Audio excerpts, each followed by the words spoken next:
The Devil Wears Prada 2 is here, and the magazine employee and her boss from hell are back, along with the question of what it really means to be ambitious. Not whether it's good or bad, but how to do it without losing yourself.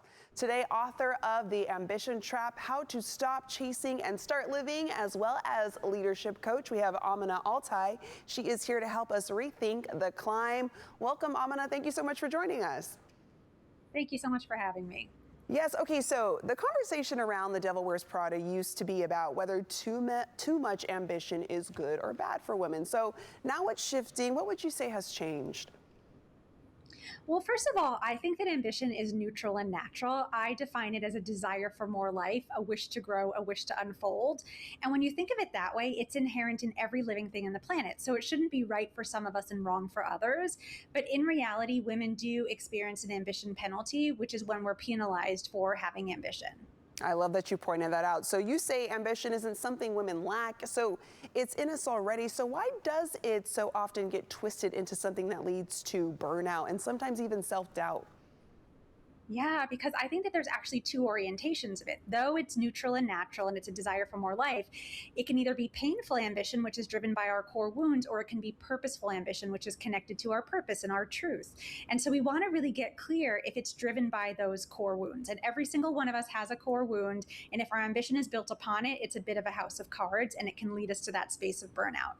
Okay, and I mean, we're talking a little bit too about The Devil Wears Prada 2, the new movie, and you kind of see that difference between healthy ambition and the performance-driven pressure cooker version that leaves women maybe even feeling depleted. So how can we recognize those differences and balance it better? Yeah, so I think that painful ambition and purposeful ambition have different signatures. So, painful ambition, we kind of have this black and white either or mindset versus a growth mindset.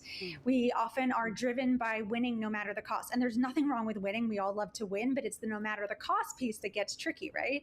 We can also be focused on needing to shine as the individual versus being collaborative and collective. We can also have a tendency to kind of squeeze every last drop of productivity out of ourselves to get to the goal versus really taking care of ourselves. And we can also often move with unsustainable urgency versus taking more aligned action. So there's different signatures to each. And we just want to bring awareness to how we're moving. And it's never an all or nothing proposition. We're usually kind of bouncing between those two spaces. Yes, and you mentioned bringing awareness. So let's say a woman is successful but exhausted, maybe even a little Miranda-ish. How does she know if the problem is her ambition or how she's been taught to express it? I don't think ambition is ever the problem, right? It's neutral and natural, just a desire for growth, which is a perfectly beautiful thing. It really is the orientation of our ambition. So if we're coming from that place of pain, we're hurting ourselves or others to get to the goal, it's time to have a bit of a conversation with ourselves. And for someone watching who feels stuck between wanting more and being afraid of what more might cost them, what's a small first step toward healthier ambition?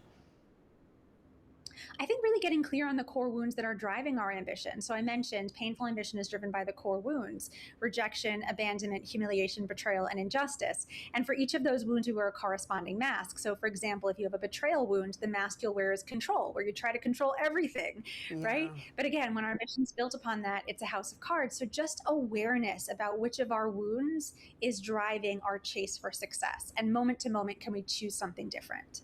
And can you tell us about your book and how it can help our viewers chase that healthy ambition?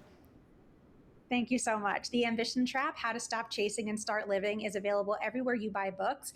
And the invitation is never to be less ambitious, but to find a more harmonious relationship with our ambition, especially as women and other historically excluded people. I love it. Well, we appreciate you joining us today, talking a little bit more about ambition. And I'm going to let our viewers know where they can get more info. Thank you again. And to our viewers, The Ambition Trap is available where books are sold. You can find out more by heading to AminaAltai.com.